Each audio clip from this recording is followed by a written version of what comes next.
أعوذ بالله من الشيطان الرجيم بسم الله الرحمن الرحيم الحمد لله والصلاة والسلام على رسول الله وعلى آله وصحبه الفائزين برضا الله ومن أحسن قولا ممن دعا إلى الله وعمل صالحا وقال إنني من المسلمين. വേദിയിലിരിക്കുന്ന ബഹുമാന്യരെ, പ്രിയപ്പെട്ട സഹോദരന്മാരെ, സഹോദരിമാരെ, അസ്സലാമു അലൈക്കും. സർവേശ്വരനായ നാഥനിൽ നിന്നുള്ള സമാധാനമുണ്ടാകട്ടെ.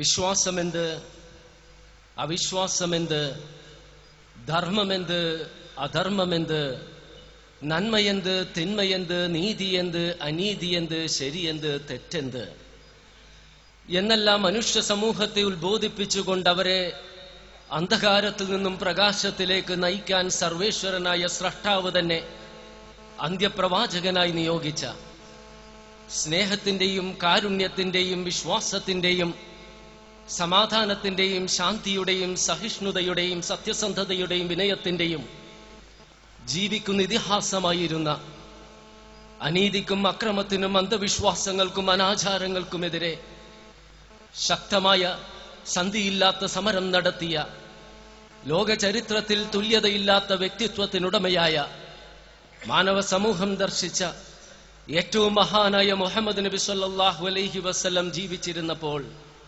തന്റെ രൂപം വരക്കരുതെന്നും ഉണ്ടാക്കരുതെന്നും തന്റെ മരണശേഷം തന്റെ കബറിടം കെട്ടിപ്പൊക്കി ഒരു ആരാധനയിടമാക്കരുതെന്നും ജനങ്ങളോട് കൽപ്പിച്ചു. ആ പ്രവാചകന്റെ അനുയായികൾ അത് അക്ഷരം പ്രതി അനുസരിച്ച് അവർ പ്രവാചകന്റെ രൂപം ഉണ്ടാക്കുകയോ വരയ്ക്കുകയോ ചെയ്തില്ല. അതിനുശേഷം പിറന്നു വീണ തലമുറകൾക്ക് പ്രവാചകൻ എങ്ങനെയായിരുന്നുവെന്ന് അവർക്കറിയില്ല. ഭാവനയിൽ നിന്ന് പോലും പ്രവാചകന്റെ രൂപം വരക്കാൻ അവർ ശ്രമിച്ചിട്ടുമില്ല. അതിനുശേഷമുള്ള ഈ 14 നൂറ്റാണ്ടുകളിലും മുസ്ലിങ്ങൾ അതിന് ശ്രമിച്ചിട്ടില്ല. അത് മഹാപാപമായി മുസ്ലിങ്ങൾ കരുതുന്നു. അങ്ങനെയിരിക്കെ പ്രവാചകന്റെ രൂപം വരക്കരുത് എന്ന് മുസ്ലിങ്ങൾ പറയുന്നത് അവരുടെ തീവ്രവാദത്തിന്റെ ഭാഗമാണെന്ന് പറഞ്ഞുകൊണ്ട് ജീലാൻ പോസ്റ്റൻ എന്ന ഡെൻമാർക്കിലെ ഒരു പത്രം കാർട്ടൂണിസ്റ്റുകളിൽ നിന്നും പ്രവാചകന്റെ കാർട്ടൂണുകൾ വരക്കാനുള്ള അപേക്ഷ ക്ഷണിക്കുകയും 40ഓളം കാർട്ടൂണിസ്റ്റുകൾ കാർട്ടൂണുകൾ അയച്ചു കൊടുക്കുകയും അതിൽ നിന്നും 12 എടുത്ത് പ്രസിദ്ധീകരിക്കുകയും ചെയ്തു. അതിൽ 2 പ്രത്യേകിച്ചും മുസ്ലിങ്ങളുടെ മനസ്സുകളെ ഒരുപാട് നൊമ്പരപ്പെടുത്തുന്നതാണ്. ഒന്ന്, കത്തുന്ന ബോംബിന്റെ തലപ്പാവും കയ്യിൽ ഗ്രാനൈഡും പിടിച്ചു നിൽക്കുന്ന പ്രവാചകൻ എന്ന് തോന്നിപ്പിക്കുന്ന ഒരു രൂപം. 2, ഒരു നിരപരാധിയെ ഒരാൾ വധിക്കാൻ വാളെടുത്ത് നിൽക്കുമ്പോൾ അത് ആ പ്രവാചകനെ പോലെയുള്ളൊരു മനുഷ്യൻ പറയുകയാണ്, വധിക്കരുത്, സ്വർഗത്തിൽ സ്വർഗ സ്ത്രീകളുടെ സ്റ്റോക്ക് തീർന്നിരിക്കുന്നു, സ്റ്റോക്ക് വന്നോട്ടെ, എന്നിട്ട് വധിക്കാമെന്ന്. ആ മഹത്തരമായ ജിഹാദ് മുസ്ലിങ്ങൾ ചെയ്യുന്നത് സ്വർഗ സ്ത്രീകളുമായി ലൈംഗിക ബന്ധത്തിൽ ഏർപ്പെടാനെന്ന തെറ്റിദ്ധാരണ തിരുത്തുന്ന കാർട്ടൂണുകൾ. ഈ കാർട്ടൂണുകൾ മുസ്ലിം മനസ്സുകളിൽ അഗാധമായ നൊമ്പരങ്ങൾ ഉണ്ടാക്കുന്നുവെന്നും അവരുടെ മതവികാരങ്ങളെ വ്രണപ്പെടുത്തുന്നുവെന്നും അതുകൊണ്ട് ഇത് പ്രസിദ്ധീകരിച്ച പത്രത്തിനും അനുവാദം നൽകിയ പത്രാധിപർക്കും വരച്ച കാർട്ടൂണിസ്റ്റുകൾക്കുമെതിരെ നടപടി എടുക്കണമെന്നും ഇനി ഇത് ആവർത്തിക്കാതിരിക്കാനുള്ള നടപടികൾ സ്വീകരിക്കണമെന്നും ഡെൻമാർക്കിലെ പ്രധാനമന്ത്രിയോട് അപേക്ഷിക്കാൻ അനുവാദം ചോദിച്ചവരോട് എന്തും പറയാനും പ്രവർത്തിക്കാനും ആരെയും അപമാനിക്കാനും അവഹേളിക്കാനുമുള്ള മഹത്തായ പൈതൃകത്തിന്റെ ആ പാരമ്പര്യം പിന്തുടരുന്ന മഹാരാജ്യമാണ് ഞങ്ങളുടേതെന്ന് പറഞ്ഞുകൊണ്ട് ഡെൻമാർക്കിലെ വലതുപക്ഷ പാർട്ടിയായ ഡെൻമാർക്ക് പീപ്പിൾസ് പാർട്ടിയുടെ പിന്തുണയോടെ ഭരിക്കുന്ന ആ പ്രധാനമന്ത്രി കാണാൻ പോലുമുള്ള അവസരം നിഷേധിക്കുകയാണ് ഉണ്ടായത്. ഈ നീചമായ പ്രവൃത്തി ഇനിയും ആവർത്തിക്കില്ലെന്ന് കരുതി മുസ്ലിങ്ങൾ മൗനമായിരുന്നെങ്കിലും അവരുടെ എല്ലാ പ്രതീക്ഷകളെയും തെറ്റിച്ചുകൊണ്ട് വലിയ പെരുന്നാളിന്റെ അന്ന് എല്ലാവരും സന്തോഷിക്കേണ്ട, മുസ്ലിങ്ങൾ സന്തോഷിക്കേണ്ട ദിനത്തിൽ തന്നെ വീണ്ടും പത്രം ഈ കാർട്ടൂണുകൾ വീണ്ടും പ്രസിദ്ധീകരിച്ചു. ഇതിനെ തുടർന്ന് മറ്റു പല പത്രങ്ങളും അത് പ്രസിദ്ധീകരിക്കുകയും ഇറ്റലിയിലെ ഒരു മന്ത്രി തന്നെ കാർട്ടൂണുകൾ അടങ്ങിയ ടീഷർട്ട് ഇട്ട് ജനങ്ങളുടെ മുൻപിൽ വിലസി നടന്നു. ഇതെല്ലാം ആഗോള തലത്തിൽ തന്നെ മുസ്ലിങ്ങളുടെ പ്രതിഷേധം വിളിച്ചു വരുത്തി. നല്ലവരായ മുസ്ലിങ്ങളും പക്വതയുള്ള ലോക നേതാക്കളും ഇതിനെതിരെ പ്രതിഷേധിക്കുകയും അതോടൊപ്പം തന്നെ ഡാനിഷ് ഉൽപ്പന്നങ്ങൾ മുസ്ലിം രാജ്യങ്ങളും മുസ്ലിങ്ങളും ബഹിഷ്കരിക്കാൻ ആരംഭിച്ചപ്പോൾ ഗത്യന്തരമില്ലാതെ ഡാനിഷ് പ്രധാനമന്ത്രി ലോക മുസ്ലിങ്ങളോട് മാപ്പ് പറഞ്ഞെങ്കിലും ഇതിന് കാരണക്കാരായ അവരെ ശിക്ഷിക്കാൻ ഡാനിഷ് പീനൽ നിയമം സെക്ഷൻ 226B പ്രകാരം പ്രധാനമന്ത്രി തയ്യാറായില്ല. കാർട്ടൂണുകൾക്കെതിരെ ലോക മുസ്ലിങ്ങൾ വ്യത്യസ്ത രീതികളിലാണ് പ്രതികരിച്ചത്. ലോകത്ത് 130 കോടിയിൽ പരം വരുന്ന മുസ്ലിങ്ങൾ മഹാഭൂരിപക്ഷവും മൗനം പാലിച്ചു. അവർ അവരുടെ നൊമ്പരങ്ങളും അമർഷങ്ങളും മനസ്സിൽ ഒതുക്കിപ്പിടിച്ചു കഴിഞ്ഞു. എന്നാൽ ന്യൂനപക്ഷമായ മുസ്ലിങ്ങൾ അതിനെതിരെ പ്രതികരിച്ചു. പലരും പ്രകടനങ്ങൾ നടത്തി. ചിലർ ഡെൻമാർക്കിന്റെയും നോർവേയുടെയും മറ്റു പല യൂറോപ്യൻ രാജ്യങ്ങളുടെയും അമേരിക്കയുടെയും പതാകകൾ കത്തിച്ചു. സിറിയയിലെയും ലബനാനിലെയും ചില ആളുകൾ ഡെൻമാർക്കിന്റെയും നോർവേയുടെയും എംബസികൾ അഗ്നിക്കിരയാക്കി. നൈജീരിയയിലെ ചില ആളുകൾ നിരപരാധികളായ 10-12 ക്രിസ്ത്യാനികളെ വധിക്കുകയും 1-2 ക്രൈസ്തവ ദേവാലയങ്ങൾ അഗ്നിക്കിരയാക്കുകയും ചെയ്തു.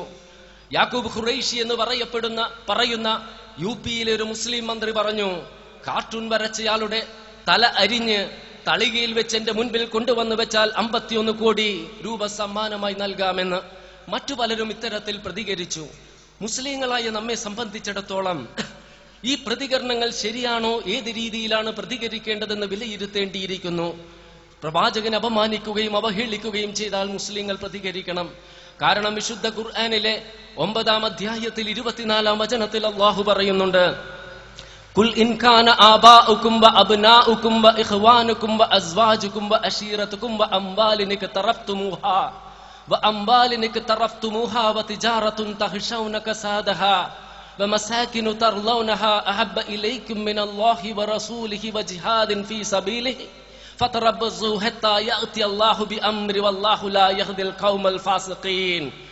നിങ്ങളുടെ പിതാക്കന്മാരെയും പുത്രന്മാരെയും സഹോദരങ്ങളെയും ഇണകളെയും ബന്ധുക്കളെയും നഷ്ടം ഭയപ്പെടുന്ന കച്ചവടത്തെയും സമ്പത്തിനെയും മണിമന്ദിരങ്ങളെക്കാളും പ്രിയപ്പെട്ടത് നിങ്ങൾ പ്രിയപ്പെട്ടത് അള്ളാഹുവും അവന്റെ ദൂതനും അവന്റെ മാർഗത്തിലെ സമരവുമാകുന്നതുവരെ നിങ്ങൾ കാത്തിരിക്കുവിൻ. അള്ളാഹുവിന്റെ തീരുമാനം വരുന്നതുവരെ, അള്ളാഹുവിന്റെ കടുത്ത തീരുമാനം, അതായത് ശിക്ഷ വരുന്നതുവരെ എന്ന്.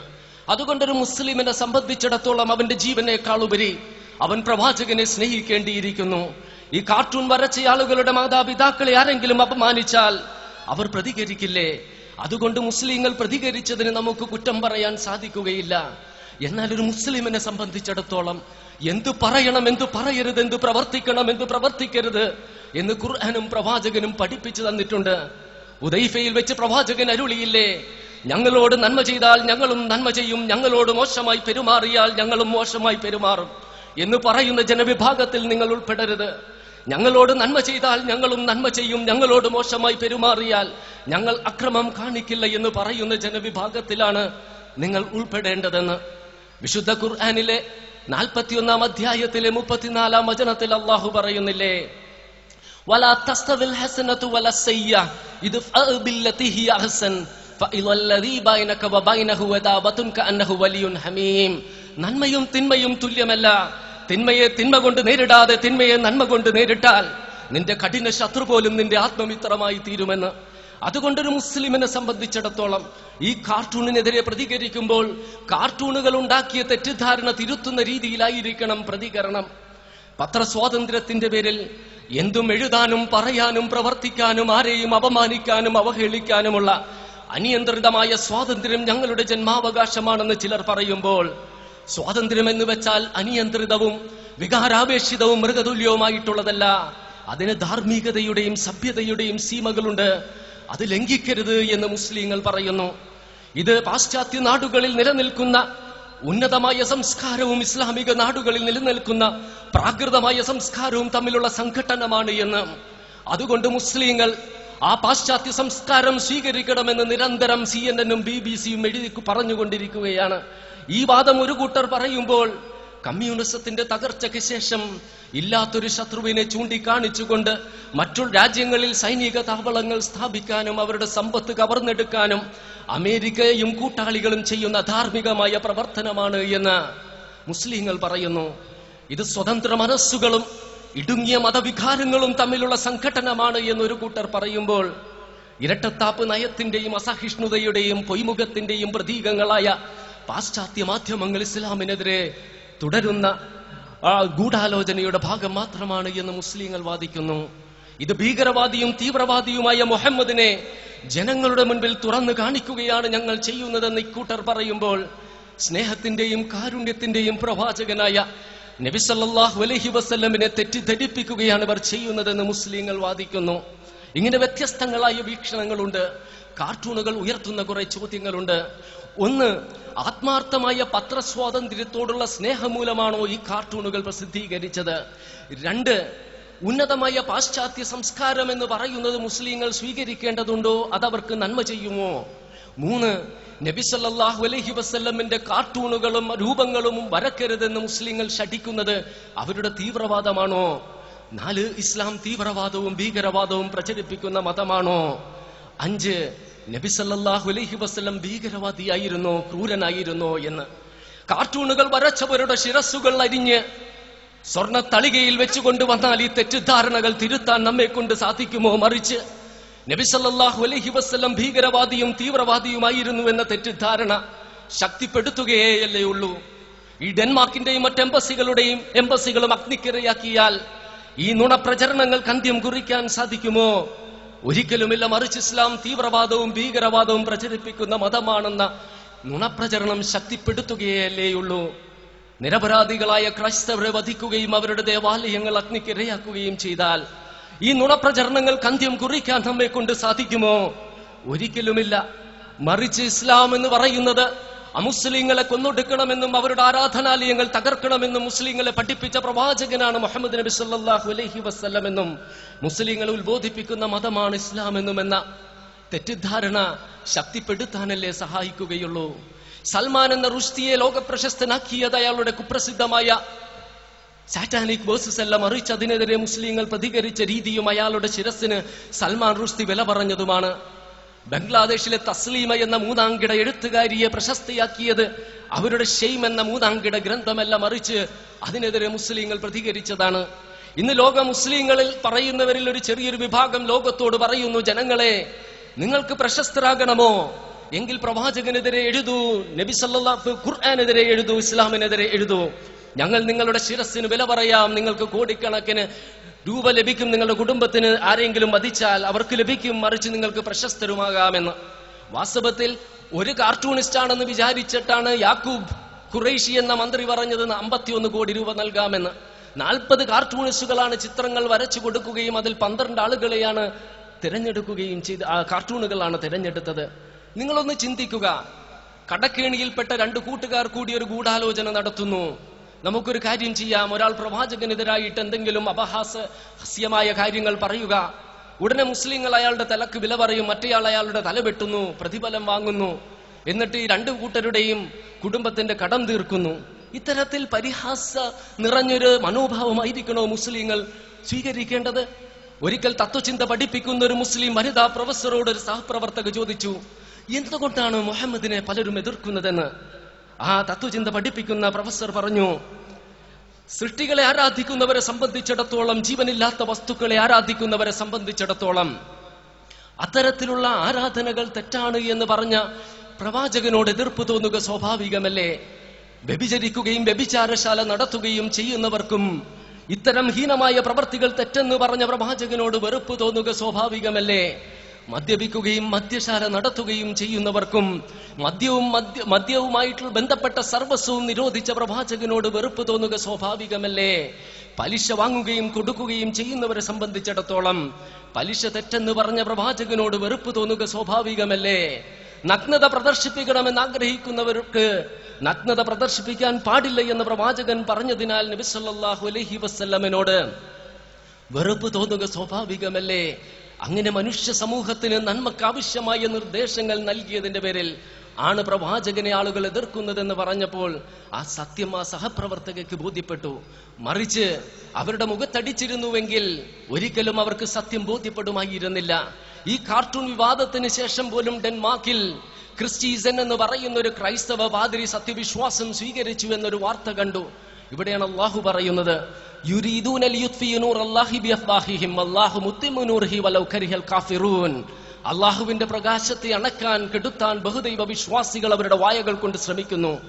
അവർ എത്ര ശ്രമിച്ചാലും അള്ളാഹു തന്റെ പ്രകാശത്തെ പൂർത്തീകരിക്കുക തന്നെ ചെയ്യും. നാം പരലോകത്തിൽ വിശ്വസിക്കുന്നവരല്ലേ?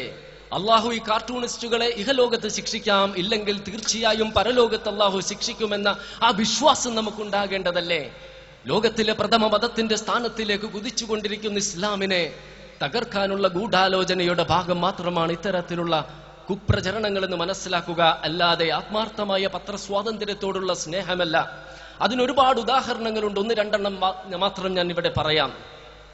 യഹൂദരെ വധിച്ചു എന്ന ഹിറ്റ്ലർ വധിച്ചു എന്ന ഹോളോകോസ്റ്റ് സംഭവം വെറും കെട്ടുകഥ മാത്രമാണ് എന്ന് ബ്രിട്ടീഷ് ചരിത്രകാരനായ ഡേവിഡ് ഇർവിംഗ് അദ്ദേഹത്തിന്റെ പഠനത്തിന് ശേഷം വെളിപ്പെടുത്തിയതിന് ഈ അടുത്തിടെയാണ് ഓസ്ട്രിയയിലെ ഒരു കോടതി 3 വർഷത്തേക്ക് തടവ് ശിക്ഷക്ക് വിധിച്ചത്. അതേസമയം മുസ്ലിങ്ങൾ അപമാനിക്കുകയും അവഹേളിക്കുകയും ചെയ്ത ബ്രിട്ടനിലെ വലതുപക്ഷ തീവ്രവാദ പാർട്ടിയായ ബ്രിട്ടീഷ് നാഷണൽ പാർട്ടിയുടെ നേതാവായ നിക് ഗ്രിഫ്നിയെ കോടതി വെറുതെ വിടുകയാണ് ഉണ്ടായത്.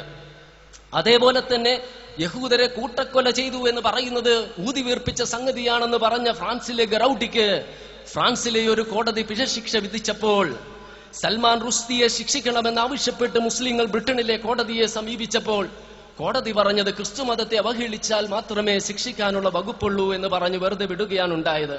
ഈ വെള്ളിയാഴ്ച 2 ദിവസം മുൻപ് ലണ്ടനിലെ മേയറുണ്ട്. ആ ലണ്ടനിലെ മേയർ കെൻ ലിവിങ്സ്റ്റണിനെ 4 ആഴ്ചത്തേക്ക് മേയർ പണി ചെയ്യണ്ട എന്ന് കോടതി പറഞ്ഞു. എന്തിനെന്നറിയാമോ?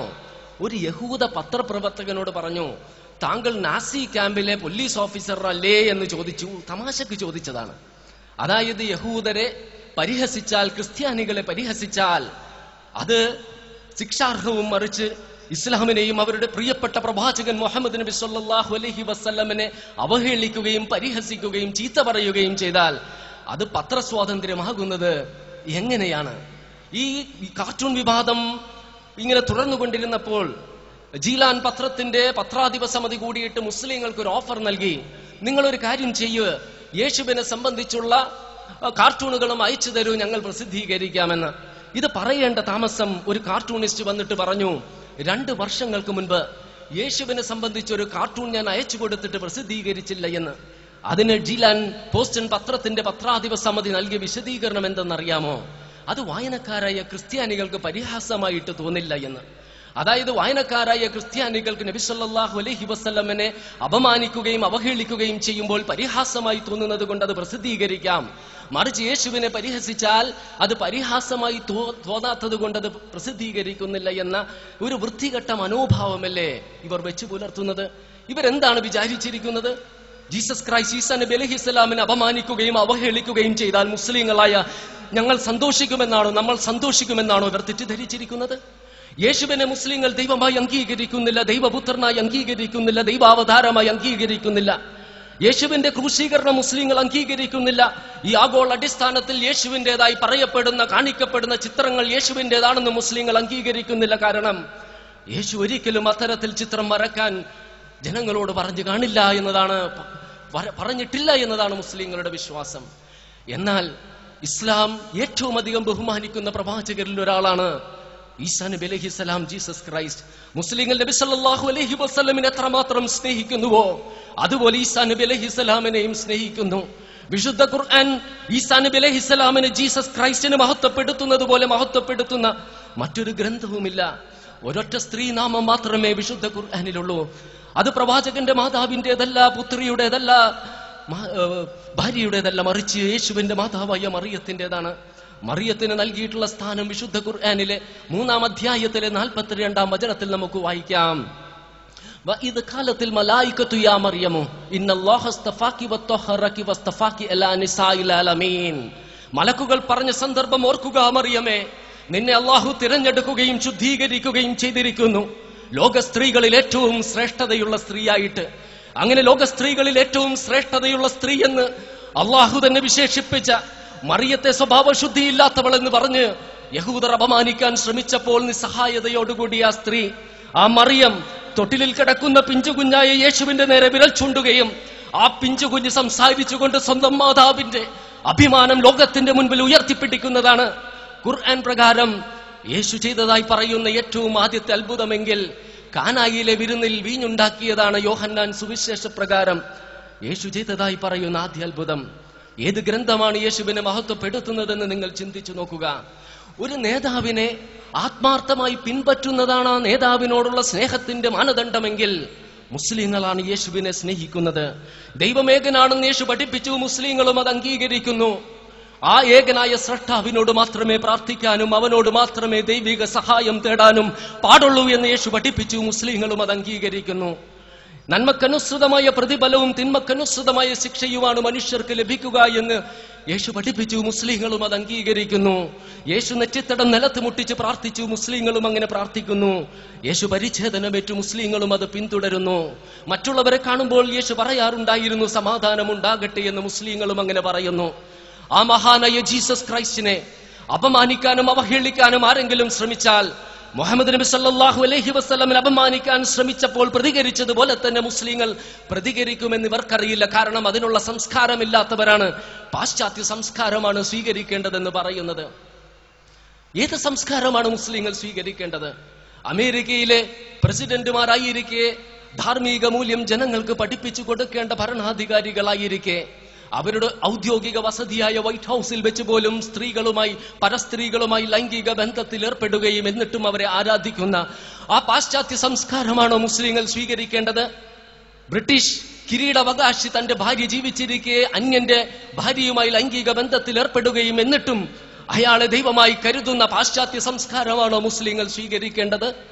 ബ്രിട്ടീഷ് കിരീടാവകാശിയുടെ ഭാര്യയായിരിക്കെ പല പുരുഷന്മാരുമായി ലൈംഗിക ബന്ധങ്ങളിൽ ഏർപ്പെടുകയും എന്നിട്ട് അതുപോലെ ഒരു പുരുഷനുമായി സഞ്ചരിക്കുമ്പോൾ വാഹനത്തിൽ അപകടത്തിൽ മരിച്ച ആ സ്ത്രീയെ മാലാക പോലെ വാഴ്ത്തുന്ന പാശ്ചാത്യ മാധ്യമങ്ങളുടെ വൃത്തികെട്ട സംസ്കാരമാണോ മുസ്ലിങ്ങളായ ഞങ്ങൾ സ്വീകരിക്കേണ്ടത്? മാതാപിതാക്കളും പ്രായപൂർത്തിയായ പുത്രനും പുത്രിയും സഹോദരനും സഹോദരിയും ബീച്ചുകളിൽ നഗ്നരായി കിടന്നുകൊണ്ട് അരുതാത്ത ലൈംഗിക ബന്ധങ്ങളിലേക്ക് ഏർപ്പെടാനുള്ള സാഹചര്യം ഒരുക്കുന്ന പാശ്ചാത്യ സംസ്കാരമാണോ മുസ്ലിങ്ങളായ ഞങ്ങൾ സ്വീകരിക്കേണ്ടത്? സ്കൂൾ വിദ്യാർത്ഥികളെ പോലും ഡേറ്റിംഗ് എന്നും പാർട്ടി എന്നും പറഞ്ഞ് ലൈംഗിക ബന്ധങ്ങളിൽ ഏർപ്പെടാനുള്ള സാഹചര്യങ്ങൾ ഒരുക്കുകയും വിവാഹത്തിന് മുൻപ് ലൈംഗിക ബന്ധങ്ങളിൽ ഏർപ്പെട്ടിട്ടില്ല എങ്കിൽ അതൊരു കുറവായി കാണുന്ന ആ പാശ്ചാത്യ സംസ്കാരമാണോ മുസ്ലിങ്ങളായ ഞങ്ങൾ സ്വീകരിക്കേണ്ടത്? കുഞ്ഞുങ്ങളെ തിരിഞ്ഞു നോക്കാത്ത കുടുംബ ശിഥിലീകരണത്തിന്റെ പ്രവണതയുള്ള മാതാപിതാക്കളുടെ സംസ്കാരം, അതുപോലെ തന്നെ വാർദ്ധക്യത്തിലെത്തിയ മാതാപിതാക്കളെ ശരണാലയങ്ങളുടെ ഏകാന്ത ഭീകരതകളിലേക്ക് തള്ളിവിടുന്ന പാശ്ചാത്യ സംസ്കാരമാണോ മുസ്ലിങ്ങളായ ഞങ്ങൾ സ്വീകരിക്കേണ്ടത്? കലാവൈകൃതങ്ങളുടെയും അസഭ്യഭാവങ്ങളുടെയും ഇരുകാലി പ്രതീകങ്ങളായി നൈറ്റ് ക്ലബുകളിലും ഹോട്ടലുകളിലും നൃത്തം ചെയ്യുന്ന പാശ്ചാത്യ സംസ്കാരമാണോ മുസ്ലിങ്ങളായ ഞങ്ങൾ സ്വീകരിക്കേണ്ടത്? തെരുവുകളിൽ നഗ്നചിത്രം പ്രദർശിപ്പിക്കുകയും മുസ്ലിം സ്ത്രീകൾ ശിരസ് മറച്ചു കഴിഞ്ഞാൽ അത് അധാർമികമായി കണക്കാക്കുന്ന ഫ്രാൻസിന്റെ ആ ധാർമ്മിക മൂല്യമാണോ മുസ്ലിങ്ങളായ ഞങ്ങൾ സ്വീകരിക്കേണ്ടത്? നഗ്നത പ്രദർശിപ്പിക്കണമെന്ന് വാശിപിടിക്കുന്ന സ്ത്രീകളുടെ നഗ്നത പ്രദർശിപ്പിക്കണമെന്ന് വാശിപിടിക്കുന്ന പുരുഷന്മാരും കഴുക കണ്ണുകളുള്ള കാമഭ്രാന്തന്മാരുടെ അണികണക്കെ തുളഞ്ഞു കയറുന്ന നോട്ടത്തിന് മുൻപിൽ അവർക്കെല്ലാം കണ്ടാസ്വദിക്കാനായി തങ്ങളുടെ നഗ്ന ശരീരം തുറന്നു വെക്കുമെന്ന് വാശിപിടിക്കുന്ന ആ സ്ത്രീകളും അടങ്ങിയ പാശ്ചാത്യ സംസ്കാരമാണോ മുസ്ലിങ്ങളായ ഞങ്ങൾ സ്വീകരിക്കേണ്ടത്? പുരോഹിതർക്ക് പോലും സ്വവർഗ ലൈംഗിക ബന്ധങ്ങളിൽ ഏർപ്പെടാനും പുരുഷന് വിവാഹം കഴിക്കാനും സ്ത്രീക്ക് സ്ത്രീയെ വിവാഹം കഴിക്കാനുമുള്ള സ്വാതന്ത്ര്യമുള്ള പാശ്ചാത്യ സംസ്കാരമാണോ മുസ്ലിങ്ങളായ ഞങ്ങൾ സ്വീകരിക്കേണ്ടത്? മുലപ്പാൽ ജന്മം നൽകിയ കുഞ്ഞിന് മുലപ്പാൽ പോലും നൽകാൻ അനുവദിക്കാതെ കഴുത്തും കൈകാലുകളും ചങ്ങലകളിൽ ബന്ധിച്ച് ആഫ്രിക്കൻ വനാന്തരങ്ങളിൽ നിന്നും കന്നുകാലികളെ പോലെ അട്ടിത്തെളിയിച്ച് സാഗരങ്ങൾ കടത്താനായി പായ്ക്കപ്പലുകളുടെ അടിത്തട്ടിൽ തള്ളിയിട്ട് അക്കരയെത്താൻ കാത്തിരിക്കാനുള്ള ക്ഷമ പോലുമില്ലാതെ ക്രൂരമായ കാമഭ്രാന്തിന് ഇരയാക്കുകയും പിന്നീട് രോഗം ബാധിച്ച പൂർണ്ണ ഗർഭിണികളെ പോലും സാഗരത്തിലെ സ്രാവുകൾക്ക് കൊത്തിപ്പെറുക്കാൻ ഇട്ടുകൊടുത്ത വെളുത്തടിമ മുതലാളിമാരുടെ സംസ്കാരമാണോ മുസ്ലിങ്ങളായ ഞങ്ങൾ സ്വീകരിക്കേണ്ടത്? സമ്പത്തിനു വേണ്ടി ലക്ഷക്കണക്കിന് ആളുകൾ അടിമകളാക്കിയ സംസ്കാരം, സമ്പത്തിനു വേണ്ടി രാജ്യങ്ങൾ പിടിച്ചടക്കുകയും കോളനികൾ സ്ഥാപിക്കുകയും ചെയ്ത സംസ്കാരം, ഹിറ്റ്ലറിനെയും മുസോളിനിയെയും മിലോസെവിച്ചിനെയും സൃഷ്ടിച്ച സംസ്കാരം, ആണവ ബോംബുകൾ ഉണ്ടാക്കിയ സംസ്കാരം, ആയുധങ്ങൾ ഉണ്ടാക്കിയിട്ട് രാജ്യങ്ങൾക്ക് വിൽക്കുകയും അവരെ തമ്മിൽ അടുപ്പിക്കുകയും ചെയ്യുന്ന സംസ്കാരം. ഈ സംസ്കാരം നിങ്ങളുടെ കൺമുൻപിൽ ഉന്നതമായിരിക്കാം, എന്നാൽ ഞങ്ങളുടെ കൺമുൻപിൽ അത് ഉന്നതമല്ല. ഞങ്ങൾക്ക് ഞങ്ങളുടെ സ്രഷ്ടാവ് തന്നൊരു സംസ്കാരമുണ്ട്. ഏകനായ നാഥനെ അംഗീകരിച്ചുകൊണ്ട് അവന്റെ കൽപ്പനകൾക്ക് അനുസൃതമായി ജീവിക്കാനുള്ള സംസ്കാരം, നിരപരാധികളെ വധിക്കാതിരിക്കാനുള്ള, കൊലപാതകം നടത്താതിരിക്കാനുള്ള, വ്യഭിചരിക്കാതിരിക്കാനുള്ള, സ്വർഗരതിയിൽ ഏർപ്പെടാതിരിക്കാനുള്ള, സ്ത്രീകളെ സംബന്ധിച്ച് പരദൂഷണം പറയാതിരിക്കാനുള്ള, കൃത്രിമക്ഷാമം ഉണ്ടാക്കാതിരിക്കാനുള്ള നിർദ്ദേശങ്ങൾ അടങ്ങിയൊരു സംസ്കാരമുണ്ട്. മാതാപിതാക്കളോട് കാരുണ്യത്തോടെ പെരുമാറണമെന്ന് പഠിപ്പിക്കുന്ന സംസ്കാരം, സന്താനങ്ങളോടുള്ള ബാധ്യത നിർവഹിക്കണമെന്ന് പറയുന്ന സംസ്കാരം. ആ സംസ്കാരം ആ സംസ്കാരം മതി ഞങ്ങൾക്ക്. നിങ്ങളുടെ കണ്ണിലത് പ്രാകൃതമായിരിക്കാം, ഞങ്ങളുടെ നാഥന്റെ കണ്ണിൽ അതേറ്റവും ഉന്നതമാണ്. ആ ഉജ്ജ്വലമായ മതത്തിന്റെ പ്രവാചകനാണ് മുഹമ്മദ് നബി സല്ലല്ലാഹു അലൈഹി വസല്ലം. ആ പ്രവാചകന്റെ രൂപമുണ്ടാക്കരുതെന്ന് പറഞ്ഞത് എങ്ങനെയാണ് ഭീകരവാദവും തീവ്രവാദവുമാകുന്നത്? വമാ അർസൽനാകില്ലാ കാഫത്തൻ ലിന്നാസ്, സമസ്ത ലോകങ്ങളിലേക്കായിട്ടല്ലാതെ താങ്കളെ നാം നിയോഗിച്ചിട്ടില്ലെന്നും, വമാ അർസൽനാകില്ലാ റഹ്മത്തൻ ലിൽ ആലമീൻ, സമസ്ത ലോകങ്ങളിലേക്കും ഒരു കാരുണ്യമായിട്ടല്ലാതെ താങ്കളെ നാം നിയോഗിച്ചിട്ടില്ല എന്നും അള്ളാഹു തന്നെ വിശേഷിപ്പിച്ച മുഹമ്മദ് നബി സല്ലല്ലാഹു അലൈഹി വസല്ലം. മുഹമ്മദ് എന്ന മഹനീയ നാമം ജനകോടികൾ അത്യധികം ബഹുമാനത്തോടെയും സ്നേഹത്തോടെയും നൂറ്റാണ്ടുകളായി ഉച്ചരിക്കുന്നു. ആ നാമം കേൾക്കുമ്പോൾ തന്നെ വിശ്വാസികളുടെ ഹൃദയങ്ങൾ വിവരണാതീതങ്ങളായ വികാരങ്ങൾ കൊണ്ട് ത്രസിക്കുകയാണ്. മുഹമ്മദ് അള്ളാഹുവിന്റെ ദൂതനാണെന്ന സത്യം ലോകത്തിന്റെ വിവിധ ഭാഗങ്ങളിൽ സ്ഥിതി ചെയ്യുന്ന ലക്ഷക്കണക്കിന് പള്ളി മിനാരങ്ങളിൽ നിന്നും കോടാനുകോടി സത്യവിശ്വാസികളെ നമസ്കാരത്തിലേക്ക് ക്ഷണിച്ചുകൊണ്ടുള്ള ബാങ്ക് വിളികളിലൂടെ നിരന്തരം ലോകത്ത് വിളംബരം ചെയ്യപ്പെട്ടുകൊണ്ടിരിക്കുന്നു. കോടാനുകോടി ജനവിഭാഗം ആ മുദ്രാവാക്യം ഏറ്റുപറയുക മാത്രമല്ല, അവരുടെ ദിനേനയുള്ള പ്രാർത്ഥനകളിൽ അള്ളാഹുവിൽ നിന്നുള്ള സമാധാനം ആ പ്രവാചകന്റെ മേൽ അനുഗ്രഹമുണ്ടാകട്ടെ എന്ന് ഹൃദയത്തിൽ തട്ടി പ്രാർത്ഥിക്കുന്നു. ലോക ചരിത്രത്തിൽ മറ്റൊരു വ്യക്തിക്കും സ്വപ്നത്തിൽ പോലും സങ്കല്പിക്കാൻ സാധിക്കാത്ത ഈ അത്ഭുത പ്രതിഭാസം 14 നൂറ്റാണ്ടുകളായി അനുസ്യൂതം തുടർന്നുകൊണ്ടിരിക്കുകയാണ്. മനുഷ്യ സ്പന്ദനം ഈ ലോകത്ത് നിലനിൽക്കുന്ന കാലത്തോളം അത് തുടരുക തന്നെ ചെയ്യും. ഇത്രയേറെ സ്നേഹിക്കപ്പെട്ട, ബഹുമാനിക്കപ്പെട്ട, അനുസരിക്കപ്പെട്ട, അനുകരിക്കപ്പെട്ട, എന്നാൽ ഒരിക്കൽ പോലും ആരാധിക്കപ്പെടാത്ത മറ്റൊരു വ്യക്തിയും ചരിത്രത്തിന്റെ വിരുമാറിലൂടെ കടന്നുപോയിട്ടില്ല. നബി സല്ലല്ലാഹു അലൈഹി വസല്ലമിനെ അനുസരിക്കുന്നത് നന്മയും ആരാധിക്കുന്നത് തിന്മയുമാണ്. എന്തുകൊണ്ടാണ് പ്രവാചകനെ ആരാധിക്കുന്നത് തിന്മയാകുന്നത് എന്ന് ചോദിച്ചാൽ, പ്രവാചകൻ സൃഷ്ടിയാണ്, സ്രഷ്ടാവല്ല. ആരാണ് സ്രഷ്ടാവ്? വിശുദ്ധ ഖുർആനിലെ 112-ാം അധ്യായത്തിൽ സ്രഷ്ടാവിനെ അല്ലാഹു പരിചയപ്പെടുത്തുന്നുണ്ട്. ഖുൽ ഹുവല്ലാഹു അഹദ് അല്ലാഹുസ് സമദ് ലം യലിദ് വലം യൂലദ് വലം യകുൽ ലഹു കുഫുവൻ അഹദ്. എന്തുഗ്രമായ തത്വമാണിത്! സൂര്യനുണ്ടെങ്കിൽ അനേകം നക്ഷത്രങ്ങളില്ലേ, ഭൂമിയുണ്ടെങ്കിൽ അനേകം ഗ്രഹങ്ങളില്ലേ, ജീവജാലങ്ങളും അനേകമല്ലേ? ഏകനായിട്ടുള്ളത് ഏകനായ നാഥൻ മാത്രം. രണ്ട് ദൈവം ഒന്നിനെയും ആശ്രയിക്കുന്നില്ല. ശ്രീരാമനും ശ്രീകൃഷ്ണനും ബുദ്ധനും മുഹമ്മദ് നബി സല്ലല്ലാഹു അലൈഹി വസല്ലമും ജീസസ് ക്രൈസ്റ്റ് ഈസ നബി അലൈഹിസ്സലാമും ജീവിച്ചിരുന്നപ്പോൾ ഭക്ഷണം കഴിച്ചിരുന്നു, വായു ശ്വസിച്ചിരുന്നു, മറ്റു പലതിനെയും ആശ്രയിച്ചിരുന്നു. അതുകൊണ്ട് അവരാരും ദൈവമല്ല. 3 ദൈവം ജനിച്ചിട്ടില്ല, ജനിപ്പിച്ചിട്ടില്ല. ആദം നബി അലൈഹിസ്സലാം ജനിച്ച വ്യക്തിയല്ലായിരുന്നുവെങ്കിലും സന്താനങ്ങൾ ഉണ്ടായിരുന്നു. ഈസാ നബി അലൈഹിസ്സലാമിന് സന്താനങ്ങളില്ല എന്ന് പറയുന്നു. എന്നാൽ ഒരു മാതാവിന്റെ ഉദരത്തിലാണ് പിറന്നത്. അതുകൊണ്ട് ഇവർ രണ്ടുപേരും ദൈവമല്ല. മുഹമ്മദ് നബി സല്ലല്ലാഹു അലൈഹി വസല്ലം, ശ്രീരാമൻ, ശ്രീകൃഷ്ണൻ എന്നിവരെല്ലാം ജനിച്ചവരുമായിരുന്നു. അവർക്ക് സന്താനങ്ങളും ഉണ്ടായിരുന്നു. അവസാനത്തേതാണ് ഏറ്റവും പ്രധാനപ്പെട്ടത്. ദൈവത്തെ പോലെ യാതൊന്നുമില്ല. രൂപങ്ങൾക്കും ഭാവങ്ങൾക്കും പരിണാമങ്ങൾക്കും അതീതമായ പ്രപഞ്ചത്തെയും പ്രകൃതി പ്രതിഭാസങ്ങളെയും മനുഷ്യരെയും ജീവജാലങ്ങളെയും സസ്യലതാദികളെയും സൃഷ്ടിച്ച ഏകനായ സൃഷ്ടാവിനെ മാത്രമേ ആരാധിക്കാനും അവനോട് മാത്രമേ പ്രാർത്ഥിക്കാനും അവന്റെ മുൻപിൽ മാത്രമേ ശിരസ് കുമ്പിടാനും പാടുള്ളൂ എന്നതാണ് ഇസ്ലാമിക തത്വത്തിന്റെ ദൈവവിശ്വാസത്തിന്റെ അടിത്തറ. അതിൽ വ്യതിചലനം വരുത്താതിരിക്കാനാണ് നബി സല്ലല്ലാഹു അലൈഹി വസല്ലം പറഞ്ഞത്, എന്റെ രൂപം ഉണ്ടാക്കരുതെന്നും എന്റെ രൂപം വരക്കരുതെന്നും. നബി സല്ലല്ലാഹു അലൈഹി വസല്ലം എങ്ങനെയാണ് വികലമായ വിശ്വാസം സമൂഹത്തിലേക്ക് വന്നതെന്ന് ഒരു ചരിത്ര സംഭവത്തിലൂടെ വിവരിക്കുന്നുണ്ട്. പ്രമാണിമാരായ കുറെ ആളുകളുടെ ബിംബങ്ങൾ ഉണ്ടാക്കി അവരെ ബഹുമാനിക്കാനായിട്ട് അടുത്ത തലമുറ വന്നപ്പോൾ അവരെ ആരാധിക്കാൻ ആരംഭിച്ചു. ഇങ്ങനെ തന്നെ ആരാധിക്കാനുള്ള സാഹചര്യം ഉണ്ടാകരുതെന്ന് കരുതിയാണ് നബി സല്ലല്ലാഹു അലൈഹി വസല്ലം ഇത് പഠിപ്പിച്ചത്. ഇതെങ്ങനെയാണ് തീവ്രവാദമാകുന്നത്? കെട്ടിടം നിർമ്മിച്ച കെട്ടിടത്തിന്റെ നിർമ്മാതാവിന് കെട്ടിടത്തിന്റെ പ്രശ്നം പഠിക്കാനായി കെട്ടിടമായി ജനിക്കേണ്ടതില്ലെന്നും, കാർ നിർമ്മിച്ച കാറിന്റെ നിർമ്മാതാവിന് കാറിന്റെ പ്രശ്നം പഠിക്കാനായിട്ട് കാറായി ജനിക്കേണ്ടതില്ലെന്നും, അതുപോലെ മനുഷ്യനെ സൃഷ്ടിച്ച സൃഷ്ടാവിന് മനുഷ്യന്റെ പ്രശ്നം പഠിക്കാനായിട്ട് മനുഷ്യനായി ജനിക്കേണ്ടതില്ല എന്നും മനസ്സിലാക്കാൻ സാധിച്ചാൽ ഒരിക്കലും ദൈവാവതാര സങ്കല്പങ്ങളോ ദൈവപുത്ര വിശ്വാസങ്ങളിലേക്കോ മനുഷ്യൻ വ്യതിചലിച്ചു പോകില്ല. ഇത് മനസ്സിലാക്കുന്ന ആരും പ്രവാചകന്റെ രൂപം ഉണ്ടാക്കരുതെന്ന് പറഞ്ഞത് ഭീകരവാദമാണെന്ന് പറയുകയില്ല. ജീവനില്ലാത്ത വസ്തുവിന്റെ മുൻപിൽ ഭക്ഷണ പദാർത്ഥങ്ങൾ ഭക്തന്മാർ വെക്കുന്നു. ആ ഭക്ഷണ പദാർത്ഥങ്ങളിൽ വന്നിരിക്കുന്ന ഈച്ചയെ ആട്ടിയോടിക്കാൻ സാധിക്കാത്ത ജീവനില്ലാത്ത വസ്തുക്കളെ ആരാധിക്കുന്നതാണോ യുക്തി? മറിച്ച് ആ ഈച്ചയുടെ സൃഷ്ടാവിനെ ആരാധിക്കുന്നതാണോ യുക്തി എന്ന അല്ലാഹുവിന്റെ ചോദ്യമുണ്ടല്ലോ. അത് മനസ്സിലാക്കുന്ന ആളുകൾക്ക് നിർജീവരായ വസ്തുക്കളെ ആരാധിക്കാൻ സാധിക്കില്ല. പ്രവാചകന്റെ രൂപം ഉണ്ടാക്കരുതെന്നും വരക്കരുതെന്നും പറഞ്ഞത് തീവ്രവാദമായിട്ട് അവർക്ക് തോന്നുകയുമില്ല. അകാരണമായി ഒരു പട്ടി കുരയ്ക്കുന്നത് പോലും തങ്ങളുടെ അമാനുഷികതയുടെ കണക്കിൽ വരവ് വെക്കാൻ വ്യഗ്രതപ്പെടുന്ന മനുഷ്യ ദൈവങ്ങളുടെയും കുട്ടി ദൈവങ്ങളുടെയും ഈ കാലഘട്ടത്തിൽ പ്രവാചകൻ വേറിട്ട് നിൽക്കുന്നു. ഞാൻ ഒരിക്കലെങ്കിലും ദൈവമാണെന്നോ ദൈവപുത്രനാണെന്നോ ദൈവാവതാരമാണെന്നോ എന്നോട് ആരാധിക്കണമെന്നോ എന്നെ ആരാധിക്കണമെന്നോ എന്നോട് പ്രാർത്ഥിക്കണമെന്നോ എന്നോട് ദൈവിക സഹായം തേടണമെന്നോ പ്രവാചകൻ പറഞ്ഞില്ല. മറിച്ച് പറഞ്ഞു, ഞാൻ ആദ്യവും അവസാനവും ദൈവത്തിന്റെ ദാസനും പിന്നെ പ്രവാചകനുമാണ്. എനിക്ക് വേണ്ടി പ്രാർത്ഥിക്കുക, എന്റെ കുടുംബത്തിന് വേണ്ടി പ്രാർത്ഥിക്കുക എന്ന്. മരണശയ്യയിൽ കിടക്കുമ്പോഴും പൊട്ടിക്കരഞ്ഞുകൊണ്ട് പ്രവാചകൻ പറഞ്ഞില്ലേ, അല്ലാഹുവേ എന്റെ കബറിടം ഒരു ആരാധനയിടമാക്കരുതേ എന്ന്. പ്രവാചകൻ ഒരുപാട് ആഗ്രഹിച്ച് ലഭിച്ച പൊന്നുമകൻ ഇബ്രാഹിം, ആ ഇബ്രാഹിമിനെ പ്രവാചകൻ എടുത്തുകൊണ്ട് നടക്കുമായിരുന്നു.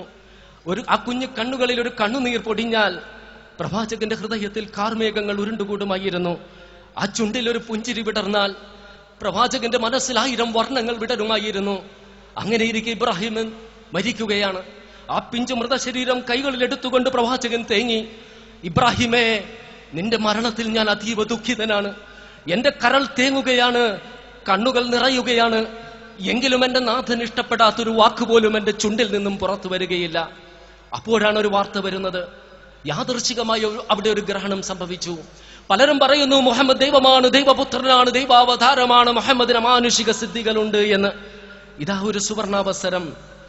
പ്രവാചകന് പറയാമായിരുന്നില്ല, അതെ ഞാൻ ദൈവമാണ്, ദൈവപുത്രനാണ്, ദൈവാവതാരമാണ്, എനിക്ക് അമാനുഷിക സിദ്ധികളുണ്ട്, എന്നോട് നിങ്ങൾ പ്രാർത്ഥിക്കണം, എന്നോട് ദൈവിക സഹായം തേടണം എന്ന് പറയാമായിരുന്നില്ലേ? പുത്ര ദുഃഖം കൊണ്ട് ഹൃദയം നീറി നിൽക്കുമ്പോഴും നബി സല്ലല്ലാഹു അലൈഹി വസല്ലം ജനങ്ങൾക്കിടയിൽ ഇറങ്ങിച്ചെന്നവരെ ബോധവൽക്കരിച്ചു. സൂര്യനും ചന്ദ്രനുമെല്ലാം അള്ളാഹുവിന്റെ ദൃഷ്ടാന്തങ്ങൾ മാത്രമാണെന്നും ആരുടെയോ ജനനമോ മരണമോ ആയി ബന്ധപ്പെട്ട് അതിന് ഗ്രഹണം ബാധിക്കില്ല എന്ന് ബോധ്യപ്പെടുത്തി കൊടുത്തു.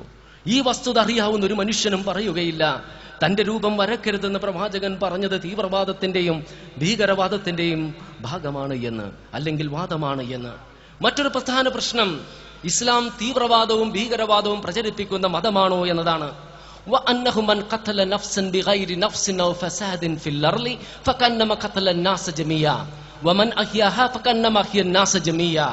ഭൂമിയിൽ അതിക്രമം പ്രവർത്തിച്ചതിന്റെ പേരിലോ ഒരു നിരപരാധിയെ വധിച്ചതിന്റെ പേരിലോ ഒരാളെ വധിക്കുന്നുവെങ്കിൽ അത് മൊത്തം മനുഷ്യ സമൂഹത്തെ വധിക്കുന്നതിന് തുല്യമാണെന്നും, ഒരു നിരപരാധിയെ രക്ഷിക്കുന്നത് മൊത്തം മനുഷ്യ സമൂഹത്തെ രക്ഷിക്കുന്നതിന് തുല്യമാണെന്നും 5-ാം അധ്യായത്തിലെ 32-ാം വചനത്തിലൂടെ ഉണർത്തുന്ന ഈ വേദഗ്രന്ഥത്തിന്റെ അനുയായികൾക്ക് ഒരിക്കലും നിരപരാധികളെ വധിക്കാൻ സാധിക്കുകയില്ല.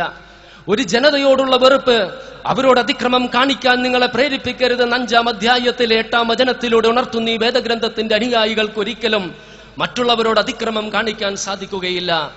ലാ ഇക്റാഹ ഫിദ്ദീൻ ഖദ് തബയ്യന റുശ്ദു മിനൽ ഗയ്.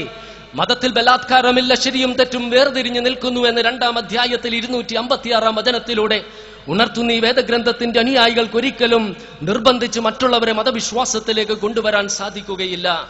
ഇന്നാ ഹദൈനാഹു സബീല ഇമ്മാ ശാകിറൻ വ ഇമ്മാ കഫൂറ. 2 പാതകളുണ്ട്. ഒന്നുകിൽ നിങ്ങൾക്ക് നന്ദിയുള്ളവരാകാം, അല്ലെങ്കിൽ നന്ദി കെട്ടവരാകാമെന്ന് 76-ാം അധ്യായത്തിലെ 3-ാം വചനത്തിലൂടെ ഉണർത്തുന്ന ഈ വേദഗ്രന്ഥത്തിന്റെ യഥാർത്ഥ അനുയായികൾക്ക് ഒരിക്കലും മറ്റുള്ളവർക്ക് മതസ്വാതന്ത്ര്യം നിഷേധിക്കാൻ സാധിക്കുകയില്ല. ലക്കും ദീനുക്കും വലിയ ദീൻ, നിങ്ങൾക്ക് നിങ്ങളുടെ മതം, എനിക്കെന്റെ മതം എന്ന് 109-ാം അധ്യായത്തിലെ 6-ാം വചനത്തിലൂടെ ഉണർത്തുന്ന ഈ വേദഗ്രന്ഥത്തിന്റെ അനുയായികൾക്ക് മറ്റുള്ളവരുടെ വിശ്വാസം ഞങ്ങൾ സ്വീകരിക്കില്ല എന്ന് പറയാം. എന്നാൽ മറ്റൊരു മതവും ഈ ലോകത്ത് നിലനിൽക്കാൻ പാടില്ല എന്ന് ശഠിക്കാൻ സാധിക്കുകയില്ല. വലാ തസുബ്ബുല്ലദീന യദ്ഊന മിൻ ദൂനില്ലാഹ്. അള്ളാഹുവിന് പുറമെ അവർ ആരാധിക്കുന്ന വസ്തുക്കളെ അപമാനിക്കുകയോ അവഹേളിക്കുകയോ ചെയ്യരുതെന്ന് 6-ാം അധ്യായത്തിലെ 108-ാം വചനത്തിലൂടെ ഉണർത്തുന്ന ഈ വേദഗ്രന്ഥത്തിന്റെ യഥാർത്ഥ അനുയായികൾക്ക് ഒരിക്കലും മറ്റുള്ളവരുടെ ആരാധനാ വസ്തുക്കളെ തകർക്കാൻ സാധിക്കുകയില്ല. വലൗലാ ദഫ്ഉല്ലാഹി الناس ബൗലഹും ബിബൗൽ ലഹുദ്ദിമത് സുവാമിഉ വബിയം വസലബാത് വമസാജിദു യുദ്കറു ഫീഹ ഇസ്മുല്ലാഹി കസീറാ. അള്ളാഹു ചിലരെ കൊണ്ട് തടഞ്ഞില്ലായിരുന്നുവെങ്കിൽ ക്രൈസ്തവ ദേവാലയങ്ങളും സിനോഗുകളും സന്യാസ മഠങ്ങളും അള്ളാഹുവിന്റെ നാമം സ്തുതിക്കപ്പെടുന്ന മസ്ജിദുകളും തകർക്കപ്പെടുമായിരുന്നുവെന്ന് 22-ാം അധ്യായത്തിലെ 40-ാം വചനത്തിലൂടെ ഉണർത്തുന്ന ഈ വേദഗ്രന്ഥത്തിന്റെ യഥാർത്ഥ അനുയായികൾക്ക് ഒരിക്കലും മറ്റുള്ളവരുടെ ആരാധന ഇടങ്ങൾ തകർക്കാൻ സാധിക്കുകയില്ല. അമുസ്ലിങ്ങളോട് നീതി ചെയ്യുന്നതിന് അള്ളാഹു വിലക്കുന്നില്ല. നീതി ചെയ്യുന്നവരെ അള്ളാഹു ഇഷ്ടപ്പെടുന്നു എന്ന് 60-ാം അധ്യായത്തിലെ 8-ാം വചനത്തിലൂടെ ഉണർത്തുന്ന ഈ വേദഗ്രന്ഥത്തിന്റെ അനുയായികൾക്ക് ഒരിക്കലും അമുസ്ലിങ്ങളോട് അനീതി പ്രവർത്തിക്കാൻ സാധിക്കുകയില്ല. ലൈസ മിന്നാ മൻ ദഅ ഇലാ അസബിയ്യത്തിൻ വഖാതല ഇലാ അസബിയ്യത്തിൻ വമാത ഇലാ അസബിയ്യത്തിൻ. വർഗീയതയിലേക്ക് ക്ഷണിക്കുകയും വർഗീയതയ്ക്ക് വേണ്ടി കൊല്ലുകയും വർഗീയതയ്ക്ക് വേണ്ടി മരിക്കുകയും പെട്ടവൻ ചെയ്യുന്നവൻ നമ്മിൽ പെട്ടവനല്ല എന്ന് പഠിപ്പിച്ച പ്രവാചകന്റെ യഥാർത്ഥ അനുയായികൾക്ക് ഒരിക്കലും വർഗീയവാദികളാകാൻ സാധിക്കുകയില്ല. അതുപോലെ തന്നെ നിന്റെ സമുദായം ഒരു തെറ്റ് ചെയ്യുന്നു, അത് തെറ്റാണ് എന്ന് നിങ്ങൾ പറയുന്നില്ല എങ്കിൽ അതാണ് വർഗീയത എന്ന് പഠിപ്പിച്ച പ്രവാചകന്റെ യഥാർത്ഥ അനുയായികൾക്ക് സമുദായത്തിന്റെ പേരിൽ ചെയ്യുന്ന കുറ്റങ്ങൾ ഒരിക്കലും ന്യായീകരിക്കാൻ സാധിക്കുകയില്ല. ഇതിന് വിരുദ്ധമായി പ്രവർത്തിക്കുന്ന മുസ്ലിം നാമം ധരിച്ച ആളുകളുണ്ട്. എന്നാൽ അവരുടെ ചെയ്തികൾ ഒരിക്കലും ഇസ്ലാമിന്റെ കണക്കിൽ വരവ് വെക്കുകയോ അവർ ഇസ്ലാമിക് ടെററിസ്റ്റുകൾ എന്ന് വിളിക്കാനോ പാടില്ല. ഹിറ്റ്ലർ ഒരു റോമൻ കത്തോലിക്കനായിരുന്നു. അയാൾ യഹൂദരെ വധിച്ചിട്ടുണ്ട് എന്നതൊരു സത്യമാണ്. ഈ പാശ്ചാത്യ മാധ്യമങ്ങളൊന്നും ഹിറ്റ്ലറിനെ റോമൻ കാത്തലിക് ടെററിസ്റ്റ് എന്ന് വിളിക്കാറില്ലല്ലോ. മനുഷ്യ സമൂഹത്തിന് ഒരിക്കലും പൊറുക്കാൻ സാധിക്കാത്ത പേക്കൂത്തുകൾ ചെയ്തു കൂട്ടിയ മുസോളിനിയെ ഈ പാശ്ചാത്യ മാധ്യമങ്ങൾ ഒരിക്കലും റോമൻ കാത്തലിക് ടെററിസ്റ്റ് മുസോളിനി എന്ന് വിളിക്കാറില്ലല്ലോ. മുസ്ലിങ്ങളായ ഒറ്റ കാരണത്താൽ സ്ത്രീകളെ ബലാത്സംഗം ചെയ്യുകയും കുഞ്ഞുങ്ങളെ കശാപ്പ് ചെയ്യുകയും വയോവൃദ്ധരെ പോലും കൊന്നൊടുക്കിയ സെർബുകളെ ഓർത്തഡോക്സ് ക്രിസ്ത്യൻ സെർബ് ടെററിസ്റ്റ് എന്ന് ഈ പാശ്ചാത്യ മാധ്യമങ്ങൾ വിളിക്കാറില്ല. അയർലൻഡിൽ പരസ്പരം പോരടിക്കുന്ന മതവിഭാഗങ്ങളെ റോമൻ കാത്തലിക് ടെററിസ്റ്റുകളെന്നോ പ്രോട്ടസ്റ്റന്റ് ടെററിസ്റ്റുകളെന്നോ വിളിക്കാറില്ല. ഞാൻ ഒരിക്കലും ഇവരെ ക്രിസ്ത്യൻ ടെററിസ്റ്റുകൾ എന്ന് വിളിക്കില്ല. കാരണം അവർ ഒരിക്കലും ക്രിസ്തുമത തത്വങ്ങളുടെ അടിസ്ഥാനത്തിലാണ് പ്രവർത്തിച്ചതെന്ന് ഞാൻ വിശ്വസിക്കുന്നില്ല. അതുപോലെ തന്നെ ഒരു വ്യക്തിയെ ഇസ്ലാമിക് ടെററിസ്റ്റ് എന്ന് വിളിക്കുന്നതിന് മുൻപ് അയാളുടെ ചെയ്തികൾ ഇസ്ലാമിന്റെ കണക്കിൽ വരവെക്കുന്നതിന് മുൻപും അയാളുടെ ചെയ്തികൾ ഖുർആൻ അംഗീകരിക്കുന്നുണ്ടോ, പ്രവാചകൻ അംഗീകരിക്കുന്നുണ്ടോ, ഇസ്ലാം അംഗീകരിക്കുന്നുണ്ടോ എന്ന് വിലയിരുത്തേണ്ടിയിരിക്കുന്നു. ഇത് എങ്ങനെയാണ് ഈ പാശ്ചാത്യ മാധ്യമങ്ങൾക്ക് അത് വിലയിരുത്താൻ സാധിക്കുന്നത്? കാരണം അവർക്ക് അന്ധമായ ഇസ്ലാമിക വിരോധമാണ്. ക്രൈസ്തവ ഭൂരിപക്ഷ രാജ്യങ്ങൾ ഉണ്ടാക്കുന്ന ആണവ ബോംബുകളെ ക്രിസ്ത്യൻ ബോംബുകൾ എന്ന് വിളിക്കാറില്ല. എന്നാൽ മുസ്ലിം ഭൂരിപക്ഷമുള്ള ഒരു രാജ്യം ഒരു ആണവ ബോംബ് ഉണ്ടാക്കിക്കൊള്ളട്ടെ, അതിനെ ഇസ്ലാമിക് ബോംബുകൾ എന്ന് വിളിച്ചാക്ഷേപിക്കുകയാണ്. ഒരു മുസ്ലിം സ്ത്രീയുടെ അതേ വേഷം ധരിക്കുന്ന ഒരു കന്യാസ്ത്രീയുടെ വേഷത്തെ ആത്മീയതയുടെയും എല്ലാ ഔന്നത്യത്തിന്റെയും പ്രതീകമായി കാണുന്നവർ തന്നെയല്ലേ ഒരു മുസ്ലിം സ്ത്രീയുടെ വേഷത്തെ അടിമത്വത്തിന്റെയും ചൂഷണത്തിന്റെയും പ്രതീകമായി ചിത്രീകരിക്കുന്നത്? വാസ്തവത്തിൽ കന്യാസ്ത്രീകൾക്ക് വിവാഹം കഴിക്കാനുള്ള സ്വാതന്ത്ര്യം പോലുമില്ല. ഇവരാണ് പറയുന്നത് ജിഹാദും ജിഹാദികളുമാണ് മാനവ സമൂഹത്തിന് ഏറ്റവും വലിയ ഭീഷണി എന്ന്. ജിഹാദ് എന്ന് പറഞ്ഞാൽ ഖുർആൻ പറയുന്നത് ഖുർആൻ കൊണ്ട് ജിഹാദ് ചെയ്യുക എന്നതാണ്. ഖുർആൻ തോക്കല്ല, ബോംബല്ല, മിസൈലല്ല, വാളല്ല എന്ന് നമുക്കറിയാം. പിന്നെ എന്താണ് ഖുർആൻ കൊണ്ട് ജിഹാദ് ചെയ്യുക എന്ന് വെച്ചാൽ ഖുർആനിക വിശ്വാസത്തിന്റെ അടിസ്ഥാനത്തിൽ ജീവിക്കുക, സൽക്കർമ്മങ്ങൾ ചെയ്യുക, തിന്മയിൽ നിന്ന് മാറി നിൽക്കുക, അള്ളാഹു ആഗ്രഹിക്കുന്നിടത്ത് നിങ്ങളെ കാണുക, അള്ളാഹു വെറുക്കുന്നിടത്ത് നിങ്ങളെ കാണാതിരിക്കുക എന്നതാണ്. അതോടൊപ്പം നിങ്ങളുടെ ജീവൻ കവർന്നെടുക്കാൻ വന്നാൽ, നിങ്ങളുടെ സമ്പത്ത് കവർന്നെടുക്കാൻ വന്നാൽ, നിങ്ങളുടെ വിശ്വാസത്തിന്റെ അടിസ്ഥാനത്തിൽ നിങ്ങളെ ജീവിക്കാൻ അനുവദിക്കാതിരുന്നാൽ പ്രതിരോധിക്കാനുള്ള അവകാശമുണ്ട്. ഈ അവകാശം തെറ്റാണ് എങ്കിൽ അമേരിക്കയിലും ഫ്രാൻസിലും ജർമ്മനിയിലും ഇന്ത്യയിലും എല്ലാമുള്ള അവകാശമുണ്ടല്ലോ, right to defend one's own life and one's own property. സ്വന്തം ജീവനും സമ്പത്തും സംരക്ഷിക്കാൻ ഈ പീനൽ നിയമങ്ങൾ നൽകുന്ന അവകാശം തെറ്റാണ് എന്ന് പറയേണ്ടി വരും. ഖുർആൻ നൽകുന്ന ഈ അവകാശം തെറ്റാണ് എങ്കിൽ ദേവാലയത്തിൽ നിന്നും ചാട്ടവാർ എടുത്ത് കച്ചവടക്കാരടിച്ചോടിച്ച് യേശുവിന്റെ നടപടിയും, വസ്ത്രമുള്ളവൻ വസ്ത്രമെടുക്കട്ടെ, ഭാണ്ഡമുള്ളവൻ ഭാണ്ഡമെടുക്കട്ടെ, പേഴ്സുള്ളവൻ പേഴ്സ് എടുക്കട്ടെ, ഭാണ്ഡമുള്ളവൻ ഭാണ്ഡമെടുക്കട്ടെ, ഇത് രണ്ടുമില്ലാത്തവൻ തന്റെ വസ്ത്രം വിട്ടിട്ടാണെങ്കിലും വാളുവാങ്ങട്ടെ എന്ന യേശുവിന്റെ ജിഹാദിനോടുള്ള ആ ആഹ്വാനമുണ്ടല്ലോ, തെറ്റാണ് എന്ന് വ്യാഖ്യാനിക്കേണ്ടി വരും. ഖുർആൻ നൽകുന്ന ഈ അവകാശം തെറ്റാണ് എങ്കിൽ സീതയെ രക്ഷിക്കാൻ ശ്രീരാമൻ നടത്തിയ യുദ്ധം തെറ്റാണ് എന്ന് വ്യാഖ്യാനിക്കേണ്ടി വരും. എന്തിനേറെ പാണ്ഡവർക്ക് രാജ്യം തിരിച്ചു കൊടുക്കാൻ തേരാളിയായിട്ട് ശ്രീകൃഷ്ണൻ യുദ്ധം നയിച്ചില്ലേ? ജീവിതത്തിൽ നാം ക്ഷമിക്കേണ്ട സന്ദർഭങ്ങളുണ്ട്, ക്ഷമിക്കാതിരിക്കേണ്ട സന്ദർഭങ്ങളുണ്ട്, സ്നേഹിക്കേണ്ട സന്ദർഭങ്ങളുണ്ട്, വെറുക്കേണ്ട സന്ദർഭങ്ങളുണ്ട്. ഒരു പെൺകുട്ടി ബലാത്സംഗത്തിന് ഇരയാകുമ്പോൾ ബലാത്സംഗം എന്ന പ്രവൃത്തിയെ നിങ്ങൾ സ്നേഹിക്കുന്നുവെങ്കിൽ ആ സാഹചര്യത്തിൽ സ്നേഹം തിന്മയാണ്, നന്മയല്ല. മറിച്ച് ആ ബലാത്സംഗം എന്ന പ്രവൃത്തിയെ നിങ്ങൾ വെറുക്കുന്നുവെങ്കിൽ ആ സാഹചര്യത്തിൽ വെറുപ്പ് നന്മയാണ്, തിന്മയല്ല. ആ പെൺകുട്ടിയെ രക്ഷിക്കാനായിട്ട് നിങ്ങൾ ശക്തി പ്രയോഗിക്കുന്നില്ല എങ്കിൽ ആ സാഹചര്യത്തിൽ ശക്തി പ്രയോഗിക്കാതിരിക്കുന്നത് തിന്മയാണ്, നന്മയല്ല. മറിച്ച് ആ പെൺകുട്ടിയെ രക്ഷിക്കാനായിട്ട് നിങ്ങൾ ശക്തി പ്രയോഗിക്കുന്നുവെങ്കിൽ ആ സാഹചര്യത്തിൽ ശക്തി പ്രയോഗിക്കുന്നത് നന്മയാണ്, തിന്മയല്ല. അതുകൊണ്ടാണ് ക്ഷമിക്കുകയും പൊറുക്കുകയും ചെയ്യണമെന്ന് പറഞ്ഞ പ്രവാചകൻ. അതിക്രമം കണ്ടാൽ പറ്റുമെങ്കിൽ കൈകൊണ്ട് എതിർക്കണമെന്നും, അത് സാധിക്കുന്നില്ല എങ്കിൽ നാവുകൊണ്ട് എതിർക്കണമെന്നും, അതിനും സാധിക്കുന്നില്ല എങ്കിൽ മനസ്സുകൊണ്ടെങ്കിലും വെറുക്കണമെന്ന് പറഞ്ഞത്. ഇങ്ങനെ പ്രതിരോധിക്കാനുള്ള യുദ്ധങ്ങളിൽ പോലും പിന്തിരിഞ്ഞോടുന്നവരെ വധിക്കരുതെന്നും സ്ത്രീകളെയും കുട്ടികളെയും വൃദ്ധരെയും ഉപദ്രവിക്കരുതെന്നും ഈന്തപ്പന തടികൾ മുറിക്കരുതെന്നും കൃഷിയിടങ്ങൾ നശിപ്പിക്കരുതെന്നും ജലം മലിനമാക്കരുതെന്നും ആരാധനാ മഠങ്ങളിൽ ധ്യാനനിരതരായിരിക്കുന്ന ആളുകളെ ഉപദ്രവിക്കരുതെന്നും പഠിപ്പിച്ച മതതത്വ സംഹിതയാണ് ഇസ്ലാമിൻ്റെത്. ആ ഇസ്ലാമിന്റെ പ്രവാചകൻ എങ്ങനെയാണ് ഭീകരവാദിയാവുക? വിട്ടുവീഴ്ചയുടെ ഏറ്റവും മനോഹരമായ ഉദാഹരണങ്ങൾ ജീവിതത്തിലൂടെ കാണിച്ചു തന്ന മഹാനായ പ്രവാചകനാണ് മുഹമ്മദ് നബി സല്ലല്ലാഹു അലൈഹി വസല്ലം. തന്റെ പൊന്നുമകൾ സൈനബ് റളിയല്ലാഹു അൻഹ പൂർണ്ണ ഗർഭിണിയായിരുന്നു. ഒരിക്കൽ ഒട്ടകത്തിലേക്ക് കയറാൻ ശ്രമിക്കുമ്പോൾ ഹബ്റാർ എന്നൊരു ബഹുദൈവ വിശ്വാസി വന്നിട്ട് അവരെ തള്ളിയിട്ടു. അത് കാരണമായി പിന്നീട് അവർ മരണപ്പെടുകയാണ്. വർഷങ്ങൾ കഴിഞ്ഞൊരു ഭരണാധികാരിയുടെ എല്ലാ അധികാരങ്ങളോടുകൂടിയും പ്രവാചകൻ നിൽക്കുമ്പോൾ അതാ ഹബ്റാറിനെ ഒരു തടവ് പുള്ളിയായി പിടിച്ചുകൊണ്ട് പ്രവാചകന്റെ മുൻപിൽ ഹാജരാക്കുന്നു. അയാൾ മാപ്പ് ചോദിക്കുന്നു. ആ മുഖത്തേക്ക് നോക്കിയപ്പോൾ പ്രവാചകന്റെ മനസ്സിലൂടെ ഒരുപാട് ചിന്തകൾ കടന്നുപോയിരിക്കാം. സൈനബ് ഒരു കുഞ്ഞായിരുന്നപ്പോൾ താൻ എടുത്തുകൊണ്ട് നടന്നതും കുട്ടിയായിരുന്നപ്പോൾ തന്നോടൊപ്പം ഓടിക്കളിച്ചതും അങ്ങനെ പൂർണ്ണ ഗർഭിണിയായ മകൾ മരിച്ചു കിടക്കുന്നതുമായി ഒരുപാട് ഓർമ്മകൾ പ്രവാചകന്റെ മനസ്സിലൂടെ കടന്നുപോയിരിക്കാം. ഒരു പിതാവിനും മാപ്പ് കൊടുക്കാൻ സാധിക്കാത്ത ക്രൂരതയല്ലേ അയാൾ ചെയ്തത്? എന്നിട്ടും മാപ്പ് കൊടുത്ത നബി സല്ലല്ലാഹു അലൈഹി വസല്ലമനെ ഭീകരവാദി എന്ന് ചിത്രീകരിക്കുന്ന ഈ പാശ്ചാത്യ മാധ്യമങ്ങൾ എന്തുകൊണ്ടാണ് പേൾ ഹാർബർ ആക്രമിക്കപ്പെട്ടപ്പോൾ 1000-ൽ കുറവ് അമേരിക്കക്കാർ മരിക്കാനിടയായതിന് പ്രതികാരമായി പേൾ ഹാർബറിനെ സംബന്ധിച്ചോ അവിടെ നടന്ന അക്രമത്തെ സംബന്ധിച്ചോ സ്വപ്നത്തിൽ പോലും സങ്കല്പിച്ചിട്ടില്ലാത്ത ഹീറോഷിമയിലെയും നാഗാസാകിയിലെയും നിരപരാധികളായ ജനങ്ങളുടെ മേൽ ആണവ ബോംബുകൾ വർഷിക്കുകയും 10,000-ങ്ങളെ കൊന്നൊടുക്കുകയും 10,000-ങ്ങൾക്ക് അംഗവൈകല്യങ്ങൾ സമ്മാനിക്കുകയും പിറക്കാനിരിക്കുന്ന വരും തലമുറകൾക്ക് പോലും നാശം വിതച്ച അമേരിക്കയാണ്, ആ ഇരുണ്ട ദിനം സൃഷ്ടിച്ച അമേരിക്കയാണ് ലോക ചരിത്രത്തിൽ ഏറ്റവും വലിയ ഭീകര രാഷ്ട്രമെന്ന് പ്രഖ്യാപിക്കാൻ മടിക്കുന്നത്.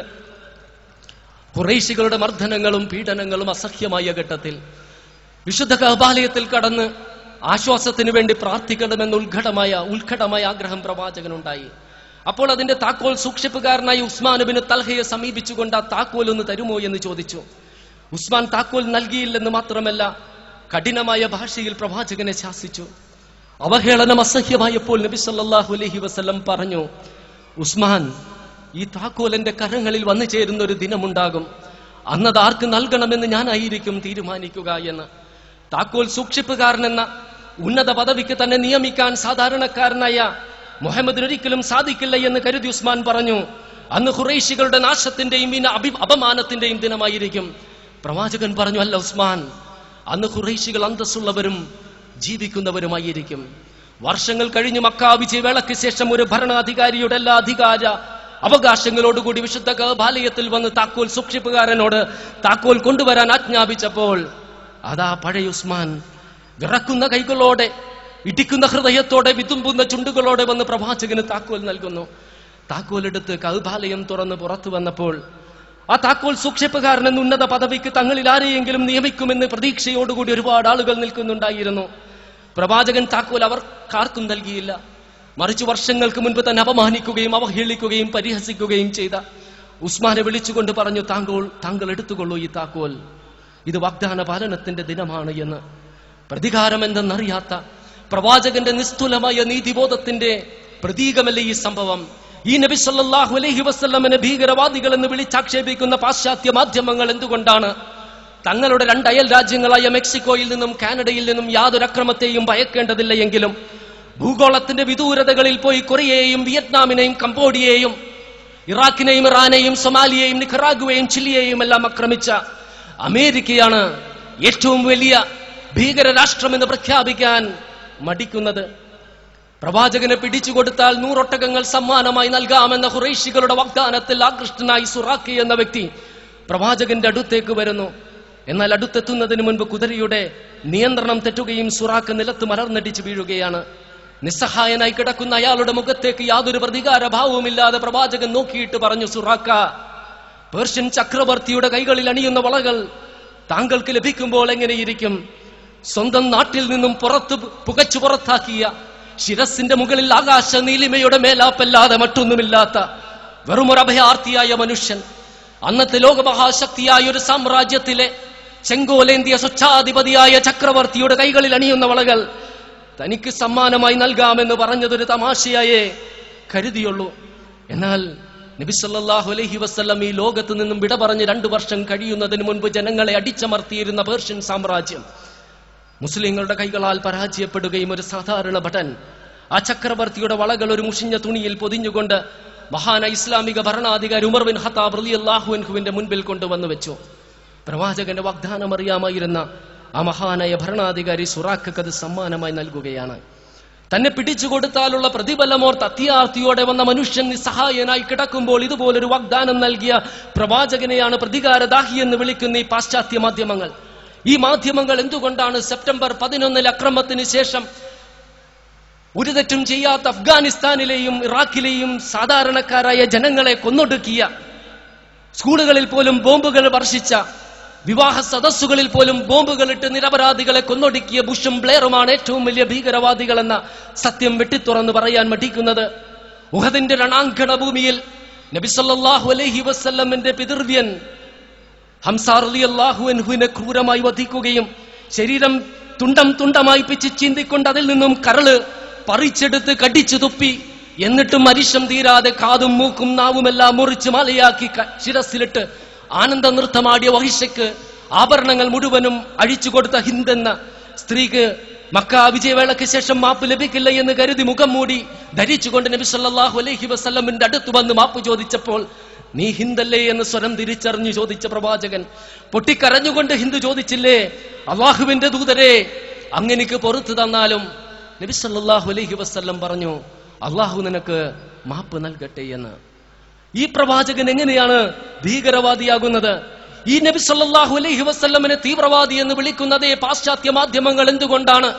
അഫ്ഗാനിസ്ഥാനിൽ നിന്നും പിടിച്ച തടവുകാരെ ക്യൂബയിലെ ഗൗട്ടനാമ ബേയിലെ ക്യാമ്പ് എക്സ്റയിൽ കാഴ്ച ബംഗ്ലാവിൽ മൃഗങ്ങളെ ഇട്ട് പീഡിപ്പിക്കുന്നതിനേക്കാൾ ക്രൂരമായി പീഡിപ്പിക്കുന്നതെന്നും ഐക്യരാഷ്ട്രസഭ പോലും അത് നിർത്തണമെന്ന് പറഞ്ഞിട്ടും അനുസരിക്കാത്ത ബുഷാണ് ലോക ചരിത്രത്തിലെ ഏറ്റവും ക്രൂരനായ മനുഷ്യനെന്ന് പ്രഖ്യാപിക്കാൻ മടിക്കുന്നത്. മക്ക വിജയവേളയിൽ തന്നെ ക്രൂരതക്ക് വിധേയനാക്കിയ തന്നെയും അനുയായികളെയും ഒരുപാട് പീഡിപ്പിച്ച ആളുകൾ മരണവും കാത്തു നിൽക്കുമ്പോഴല്ലേ യാതൊരു പ്രതികാരവുമില്ലാതെ പ്രവാചകൻ പറഞ്ഞത്, ഇദ്ഹബു അൻതും തുലഖാഉ അലഫു ഇൻദൽ മഖ്ദിറ, നിങ്ങൾക്ക് പോകാം. മാപ്പെന്ന പദത്തിന് അർത്ഥം ലഭിക്കുന്നത് അത് കൊടുക്കാൻ കഴിവുള്ളപ്പോൾ കൊടുക്കുമ്പോഴാണെന്ന്. തന്നെ വധിക്കുമെന്ന് ശപഥം ചെയ്തൊരു പട്ടണവും ജനതയും തന്റെ കാൽ കീഴിൽ അമർന്ന നിമിഷത്തിൽ, തന്റെ ആജ്ഞക്ക് വിധേയമായ സന്ദർഭത്തിൽ താൻ അനുഭവിച്ച എല്ലാ വേദനകളും അടിച്ചേൽപ്പിച്ച എല്ലാ മുറിവുകൾക്കും മാപ്പ് നൽകിയ പ്രവാചകൻ എങ്ങനെയാണ് പ്രതികാരദാഹിയാകുന്നത്? തന്നെ അപമാനിച്ചിരുന്ന യഹൂദ സ്ത്രീക്ക് സുഖമില്ല എന്ന് കണ്ടപ്പോൾ ആശ്വസിപ്പിക്കാൻ പോയ പ്രവാചകൻ, തന്നെ വധിക്കാൻ വന്ന വ്യക്തിയുടെ കയ്യിൽ നിന്നും വാള് വീണപ്പോൾ വാള് തിരിച്ചെടുത്തിട്ടും അയാളെ പോകാൻ അനുവദിച്ച പ്രവാചകൻ, ഒട്ടകത്തിന്റെ കടിഞ്ഞാൺ അല്പമൊന്ന് ആഞ്ഞു വലിച്ചു പോയതിന് അതിനോടൽപ്പം കൂടി കാരുണ്യത്തോടെ പെരുമാറാൻ പാടില്ലായിരുന്നോ എന്ന് പറഞ്ഞുകൊണ്ട് പ്രിയപ്പെട്ട ഭാര്യ ആയിഷ റളിയല്ലാഹു അൻഹയെ ശാസിച്ച സ്നേഹനിധിയായ പ്രവാചകൻ ഒരിക്കലും ക്രൂരനല്ല. സ്വതന്ത്രമായി വിഹരിച്ച് നടന്നൊരു പൂച്ചയെ കെട്ടിയിട്ടത് മൂലം അതിന് ആഹാരം ലഭിക്കാതെ മൃതിയടയാൻ കാരണക്കാരിയായ സ്ത്രീ അക്കാരണം കൊണ്ട് തന്നെ നരകാർഹയാണെന്ന് പഠിപ്പിച്ച പ്രവാചകൻ ഒരിക്കലും ക്രൂരനായിരുന്നില്ല. ദാഹാർത്തിയോടെ മരുഭൂമിയിൽ അലഞ്ഞു നടന്നൊരു നായ അതിന്റെ നാവ് പുറത്തിട്ട് ദാഹം ക്ഷമിപ്പിക്കാനായി മണ്ണ് നക്കി തിന്നുന്നത് കണ്ട് മനസ്സലിഞ്ഞൊരു വ്യഭിചാരിണി തന്റെ പാദരക്ഷയൂരി ആഴക്കിണറിലിറങ്ങി ജലം കോരിക്കൊടുത്തതിന്റെ ദാഹശമനം നടത്തിയതിന്റെ പേരിൽ ഉന്നതമായ സ്വർഗത്തോപ്പിലാണെന്ന് പഠിപ്പിച്ച മൃദുല മനസ്കനായ പ്രവാചകൻ എങ്ങനെയാണ് തീവ്രവാദിയാകാൻ കഴിയുന്നത്? പറക്കമുട്ടാത്ത പക്ഷിക്കുഞ്ഞുങ്ങളെ കൂട്ടിൽ നിന്ന് എടുത്തുകൊണ്ടുവന്ന തന്റെ അനുയായിയോട് കൂട്ടിലിരുന്ന് കരയുന്ന തള്ളപ്പക്ഷിയുടെ സുരക്ഷിതത്വത്തിലേക്ക് അതിനെ തിരിച്ചേൽപ്പിക്കാൻ പറഞ്ഞ പ്രവാചകൻ എങ്ങനെയാണ് കഠിന ഹൃദയമുള്ള വ്യക്തിയാകാൻ സാധിക്കുന്നത്? പെൺകുഞ്ഞിന്റെ ജനനം ഒരു ശാപമാണെന്ന് കരുതിക്കൊണ്ട് പൊന്നുമകളെ കുടിച്ചു മൂടാൻ ശ്രമിക്കുമ്പോൾ പിതാവിന്റെ താടിയിൽ പറ്റിപ്പിടിച്ചിരുന്ന മണ്ണ് തുടച്ചു മാറ്റിയിട്ടും മനസ്സലിയാതെ ക്രൂരമായി തന്റെ മകളെ കുടിച്ചിട്ട സംഭവം പ്രവാചകനോട് പറഞ്ഞപ്പോൾ പൊട്ടിക്കരഞ്ഞ പ്രവാചകൻ എങ്ങനെയാണ് ക്രൂരനാകുന്നത്? ലോകചരിത്രത്തിലെ ഏറ്റവും മഹാനായ വ്യക്തിയാണ്. അറേബ്യയിലെ കിരീടം വെക്കാത്ത ചക്രവർത്തി എന്ന നിലയിൽ, ജനങ്ങളുടെ ചോദ്യം ചെയ്യപ്പെടാത്ത ആധ്യാത്മിക നേതാവ് എന്ന നിലയിൽ, അന്നത്തെ പ്രബലമായ സൈന്യത്തിലെ സർവ്വസൈന്യാധിപൻ എന്ന നിലയിൽ നിൽക്കുമ്പോഴല്ലേ പ്രവാചകൻ നിറകണ്ണുകളോടെ ജനങ്ങളോട് പറഞ്ഞത്, ഞാൻ ആരെയെങ്കിലും ഉപദ്രവിച്ചിട്ടുണ്ട് എങ്കിൽ എന്റെ മുതുകിത് ഇതാ, നിങ്ങൾക്ക് എന്നെ ഉപദ്രവിക്കാം. ഞാൻ ആരെയെങ്കിലും അപമാനിച്ചിട്ടുണ്ട് എങ്കിൽ നിങ്ങൾക്ക് എന്നെ അപമാനിക്കാം. ഞാൻ ആർക്കെങ്കിലും പണം നൽകാനുണ്ടെങ്കിൽ നിങ്ങൾ ചോദിച്ചുകൊള്ളൂ, ഞാൻ നൽകാമെന്ന്. ആ ലോക ചരിത്രത്തിൽ ഇതുപോലെയൊരു വ്യക്തിയെ നിങ്ങൾക്ക് കണ്ടെത്താൻ സാധിക്കുകയില്ല. നബി സല്ലല്ലാഹു അലൈഹി വസല്ലമനെ സംബന്ധിച്ച് അധികം കേട്ടിട്ടില്ലാത്ത, പഠിച്ചിട്ടില്ലാത്ത, മൈക്കൽ എച്ച് ഹാർട്ട് എന്നൊരു വ്യക്തി പ്രവാചകനെ സംബന്ധിച്ച് പഠിക്കാനിടയായി. അദ്ദേഹം പഠിക്കാൻ ഒരു സാഹചര്യം ഉണ്ടായിരുന്നു.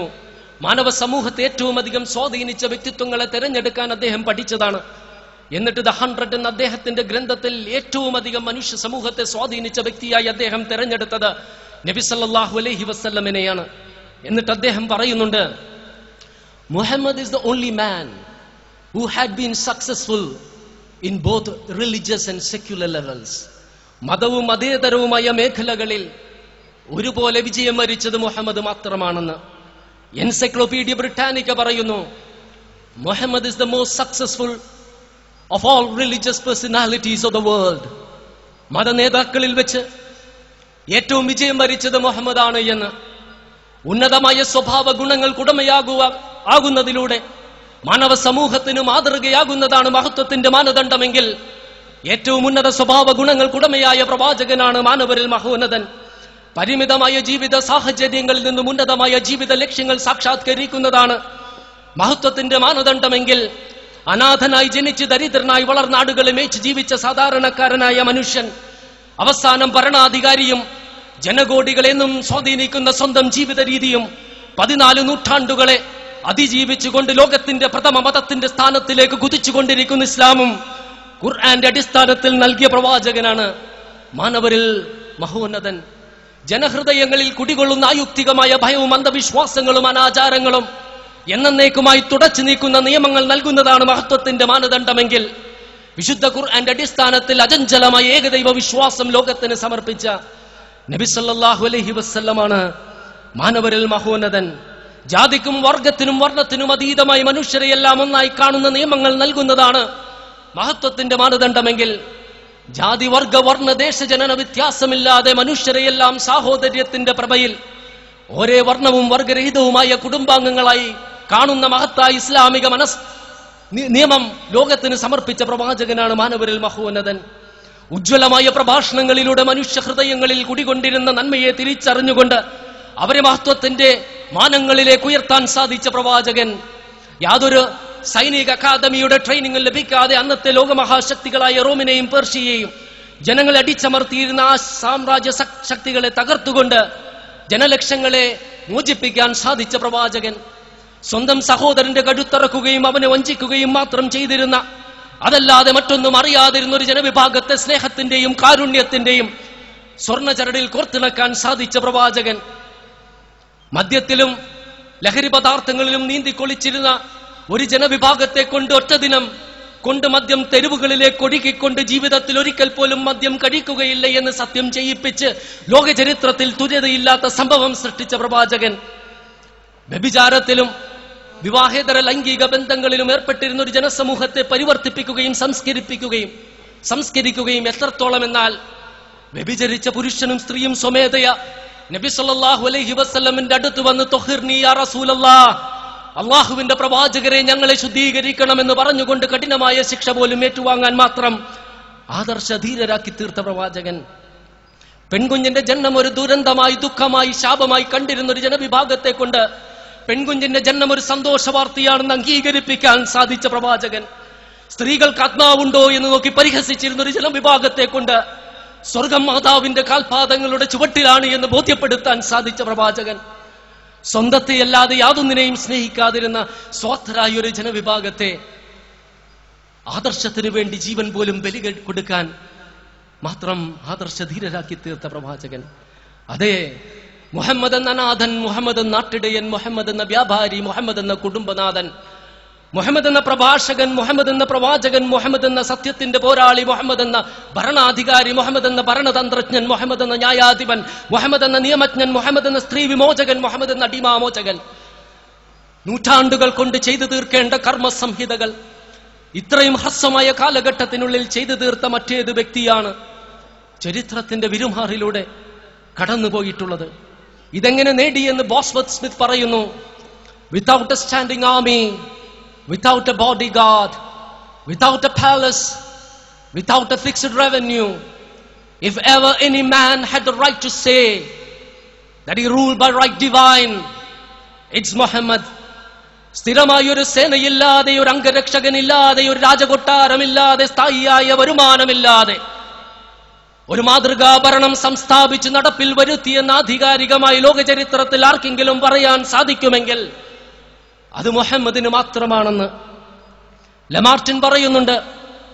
Philosopher, orator, apostle, legislator, warrior, conqueror of ideas, restorer of rational dogmas of a cult without images, founder of 20 terrestrial empires and one single empire. That is Muhammad. As regard all standards by which human greatness may be measured, we may well ask, is there any man greater than he? തത്വചിന്തകൻ, വാഗ്മി, മതനേതാവ്, നിയമനിർമ്മാതാവ്, ധീരപോരാളി, ആദർശങ്ങളുടെ ജേതാവ്, പ്രതിബിംബങ്ങളില്ലാത്ത ഒരു വിശ്വാസ സംഹിതയുടെ സ്ഥാപകൻ, 20 ഭൗതിക സാമ്രാജ്യങ്ങളുടെയും ഒരാത്മീയ സാമ്രാജ്യത്തിന്റെയും മഹാസ്ഥാപകൻ, അതാണ് മുഹമ്മദ്. മനുഷ്യ മഹത്വം അളക്കാനുള്ള എല്ലാ മാനദണ്ഡങ്ങളും എടുത്ത് സസൂക്ഷ്മം അളന്നാലും നമുക്ക് ചോദിക്കാം, ഇദ്ദേഹത്തെക്കാൾ മഹാനായ മറ്റേത് വ്യക്തിയാണുള്ളതെന്ന്. ജോർജ് ബെർണാഡ് ഷാ പറയുന്നു, I have studied him, the wonderful man. He must be called the savior of humanity. ഞാൻ അദ്ദേഹത്തെ സംബന്ധിച്ച് പഠിച്ചിട്ടുണ്ട്. മാനവരാശിയുടെ മോക്ഷദായകനാണ് അദ്ദേഹം. മാനവരാശിയുടെ മോക്ഷദായകൻ എന്ന് ജോർജ് ബെർണാഡ് ഷാ വിശേഷിപ്പിച്ച പ്രവാചകനെയാണ് തിന്മയുടെ പ്രതീകമായിട്ട് ചിലർ ചിത്രീകരിക്കുന്നത്. മക്ക വിജയവേളയിൽ പ്രവാചകൻ മാപ്പ് നൽകിയപ്പോഴാണ് മാപ്പ് എന്ന പദത്തിന് ഏറ്റവും ഉന്നതമായ അർത്ഥം ലഭിച്ചതെന്ന് സ്റ്റാൻലി ലൈൻ പൂൾ വിശേഷിപ്പിച്ച പ്രവാചകനെയാണ് പ്രതികാരദാഹിയായി ചിലർ ചിത്രീകരിക്കുന്നത്. കണ്ടം വെച്ച്